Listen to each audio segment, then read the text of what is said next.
तो हेलो बच्चों, कैसे हो आप सब लोग। मैं बहुत अच्छा हूं। और मैं हूं तेजस्वी। और मैं लेके आया हूं आपके लिए एक बहुत ही शानदार और इंटरेस्टिंग सीरीज। हम में से बहुत लोग मैथ से डरते हैं। मैथ से क्यों डरते हैं? क्योंकि मैथ समझ नहीं आती। और मैथ समझ क्यों नहीं आती? क्योंकि हम मैथ में सोच ही नहीं पाते। जो भी हमारे सामने जीवन है, जो हमें हमारे सामने सिचुएशन बनती है, हम उसको मैथमेटिकली सोच ही नहीं पाते। तो बच्चों, मैं लेकर आया हूं आपके लिए बहुत ही बढ़िया सीरीज जो आपको मैथमेटिकल थिंकिंग सिखाएगी। एक बार हम मैथमेटिकल थिंकिंग सीख जाए तो मैथ है हमारे लिए चुटकियों का खेल। तो मैथ को चुटकियों का खेल बनाने के लिए हमें मैथमेटिकल थिंकिंग सीखनी होगी। और मैथमेटिकल थिंकिंग सीखने के लिए हमें इक्वेशन को जानना होगा कि इक्वेशंस होती क्या है, इक्वेशंस का यूज क्या है, और इक्वेशंस बनती कैसे है। क्योंकि मैथ्स में हम करते क्या है? मैथ्स में हम रियल लाइफ को मैथमेटिकली रिप्रेजेंट करते हैं in the form of equations. तो ये इक्वेशंस ही है जो कि एक रिप्रेजेंटेशन है mathematically of real life situations. ठीक है, तो this is the part 1 of this lecture. आगे और भी पार्ट्स आएंगे। This is a beginner level. ये जो लेक्चर है ये बिगिनर्स लेवल के लिए है, इसको कोई भी देख सकता है।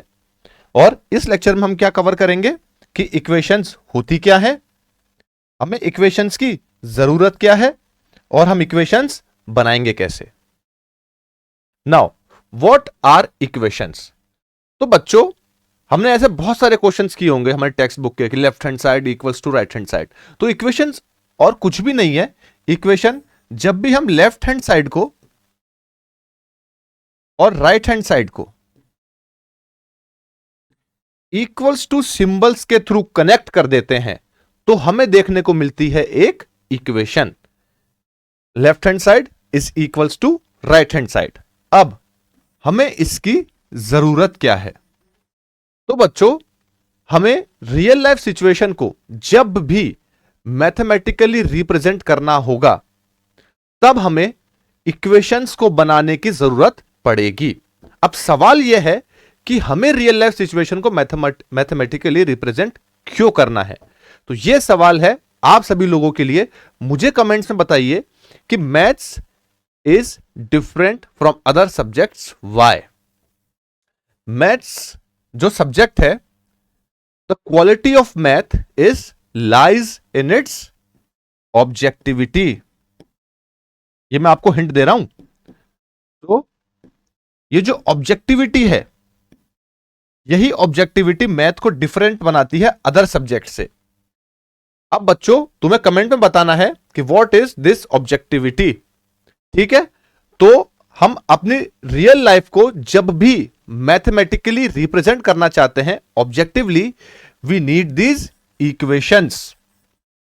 ठीक है, जैसे कि किसी भी इंसान का फिंगरप्रिंट होता है ना, हम सबके फिंगरप्रिंट होते हैं।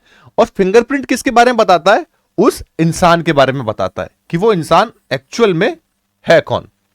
अब वैसे ही एक इक्वेशन जो है वो हमें बताता है कि what is happening in real life, कि रियल लाइफ में क्या हो रहा है किसी भी सिचुएशन को।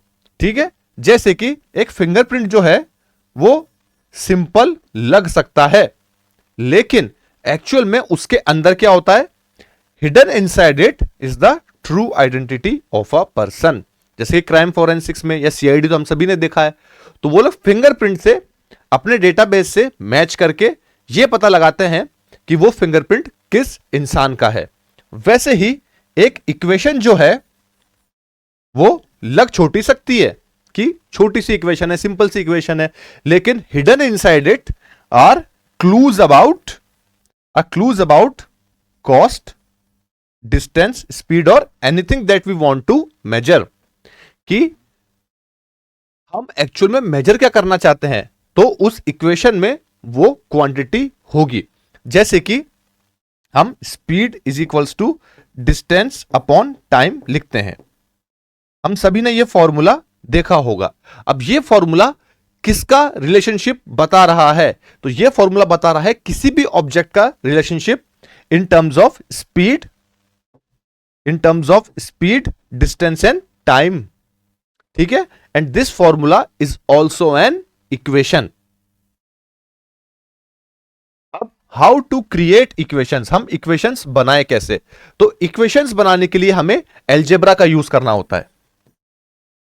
हम सभी ने स्कूल्स में अलजेब्रा पढ़ी है ना? अलजेब्रा में होते हैं वेरिएबल्स जैसे कि एक्स, वाई, जेड, ए, बी, सी एक्सेट्रा। अब ये वेरिएबल्स क्या होते हैं? ये वेरिएबल्स आर सिंबल्स और लेटर्स टू रिप्रेजेंट क्वांटिटीज जिनकी मात्रा या जिनकी संख्या अनिश्चित है, वो अनडिटरमाइंड है at that point of time. जैसे कि मैं आपको एक एग्जांपल देता हूं कि मान लो रमेश है, रमेश ने 5 मार्बल्स खरीदे, है ना? और उसने शॉपकीपर को टोटल कॉस्ट जो दी वो मान लेते हैं हम 50 rupees the for this 5 marbles. अब सिचुएशन यह है कि हमें पता लगाना है कि रमेश ने एक मार्बल के लिए कितना कॉस्ट दिया। ठीक है, तो जो चीज हमें नहीं पता उसको हम रिप्रेजेंट कर देंगे with the help of this variable. ठीक है, तो वेरिएबल क्या हुआ? लेटर या सिंबल जिसकी हेल्प से हम किसी क्वांटिटी को रिप्रेजेंट कर रहे हैं जिसकी एक्चुअल मात्रा हमें नहीं पता। तो let the cost of 1 marble to be X. तो इधर जो एक्स है वो क्या रिप्रेजेंट कर रहा है? एक्स इधर रिप्रेजेंट कर रहा है एक मार्बल की कॉस्ट, जो कि इस पॉइंट ऑफ टाइम पे हमें नहीं पता। ठीक है बच्चों, अब जरूरी नहीं है कि तुम एक्स ही यूज करो, तुम ए भी यूज कर सकते हो, बी भी यूज कर सकते हो, वाई भी कर सकते हो, जेड भी करते हो, उससे कोई फर्क नहीं पड़ता। तुम अल्फा यूज कर सकते हो, बीटा यूज कर सकते हो, गामा यूज कर सकते हो।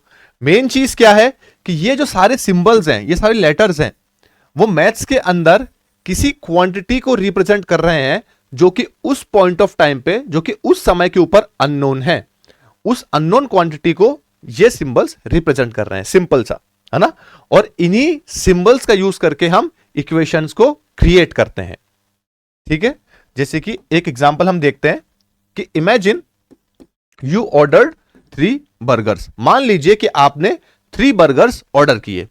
ठीक है, एंड यू ओनली नो, अब आपको सिर्फ क्या पता है? आपको सिर्फ पता है कि बिल है 450 रुपीस का। सो आपने कितने बर्गर्स खरीदे? आपने बर्गर्स खरीदे 3, और टोटल बिल कितने का था? Total bill is of rupees 450। Question हमसे पूछ रहा है द कॉस्ट ऑफ 1 बर्गर, एक बर्गर की कॉस्ट कितनी है? अब बच्चों इमेजिन करो कि एक टॉफी अगर 1 रुपए की है और आपने शॉपकीपर को 5 रुपीज दिए, तो अब आपने ये कैलकुलेशन कैसे किया कि मुझे शॉपकीपर को 5 रुपए ही देने हैं? तो आपने एक टॉफी की कॉस्ट को मल्टीप्लाई किया the number of toffees that you bought. तो अगर आपने 5 टॉफीज खरीदी और एक टॉफी की कीमत अगर 1 रुपए है, तो दोनों को मल्टीप्लाई किया इक्वल्स टू 5। सिमिलर कॉन्सेप्ट हम यहां पे अप्लाई करेंगे। तो एक बर्गर की कॉस्ट हमें निकालनी है, यह चीज हमें नहीं पता। The cost of 1 burger is unknown to us.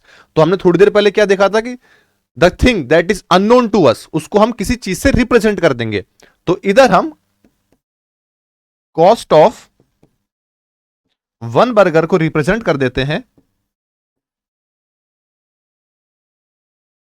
With the help of x. Here x represent the cost of 1 burger. ठीक है, तो अगर एक बर्गर की कॉस्ट एक्स है तो 3 बर्गर की कॉस्ट कितनी हो जाएगी? 3 मल्टीप्लाई बाय एक्स। कनेक्ट कर पा रहे हो? So the cost of 3 burgers will be 3 multiply by x, and जो 3 बर्गर तुमने खरीदे हैं उसी का तो टोटल बिल दोगे। तो टोटल बिल हमारे पास कितना है? 450 rupees. 450 rupees.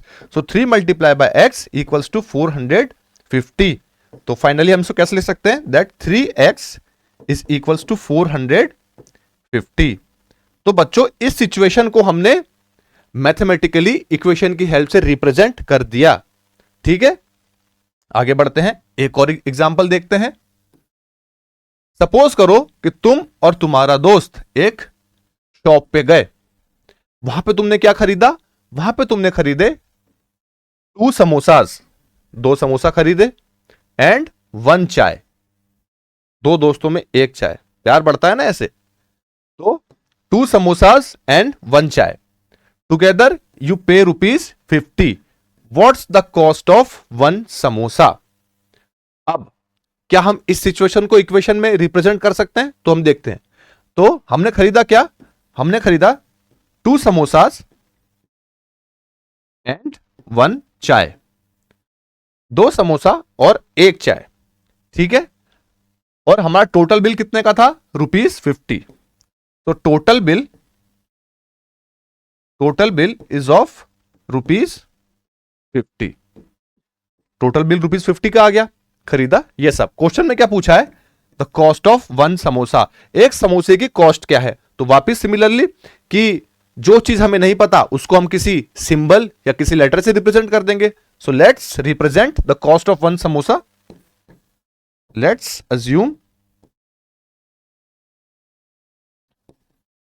The cost of 1 samosa to be, मान लेते हैं इस बार y। इस बार हम एक समोसे की कॉस्ट को y मान लेते हैं। तो 2 समोसे की कॉस्ट कितनी हो जाएगी, 2 मल्टीप्लाई बाय y, है ना। So the cost of 2 samosas की कॉस्ट कितनी हो जाएगी, जब एक की y है तो 2 की कितनी हो जाएगी, 2 मल्टीप्लाई बाय y। और बिल के अंदर जो हमने टोटल बिल दिया है वो ₹50 का है, लेकिन बिल के अंदर तो चाय की कॉस्ट भी होगी। तो इस क्वेश्चन के अंदर हमें चाय की कॉस्ट नहीं दे रखी, तो हम अपने हिसाब से मान लेंगे ₹10। ठीक है, ₹10 विल बी इक्वल्स टू हमारे टोटल बिल के। सो 2 multiply by y plus 10, here 2 multiply by y हमें क्या बता रहा है, 2 मल्टीप्लाई बाय y हमें बता रहा है कॉस्ट ऑफ 2 समोसास, जिसमें y हमें क्या बता रहा है, कॉस्ट ऑफ 1 समोसा, है ना। And ₹10 represent cost of 1 chai. And when we add these two after adding gives us the total bill, जो कि क्वेश्चन में हमें गिवन है ₹50। तो बच्चों फाइनल इक्वेशन हमारी क्या हो जाएगी, 2y plus 10 is equals to ₹50। तो बच्चों इस सिचुएशन को भी हमने इक्वेशन की फॉर्म में रिप्रेजेंट कर दिया। सो बच्चों आज के लिए सिर्फ इतना ही। अभी आज हमने 2 बहुत ही सिंपल सिचुएशन को इक्वेशन की फॉर्म में रिप्रेजेंट किया। This is the part 1 of the series. अभी जैसे जैसे हम आगे बढ़ेंगे हम और भी इंटरेस्टिंग और थोड़ी सी कॉम्प्लिकेटेड और एडवांस सिचुएशन को भी इक्वेशन की फॉर्म में रिप्रेजेंट करेंगे। जैसे जैसे आप इन सीरीज में आगे बढ़ते जाएंगे वैसे वैसे आपके अंदर मैथमेटिकल थिंकिंग डेवलप होगी। और एक बार अगर मैथमेटिकल थिंकिंग डेवलप होगी ना तो मैथ्स तुम्हारे लिए हो जाएगा चुटकियों का खेल। So stay tuned.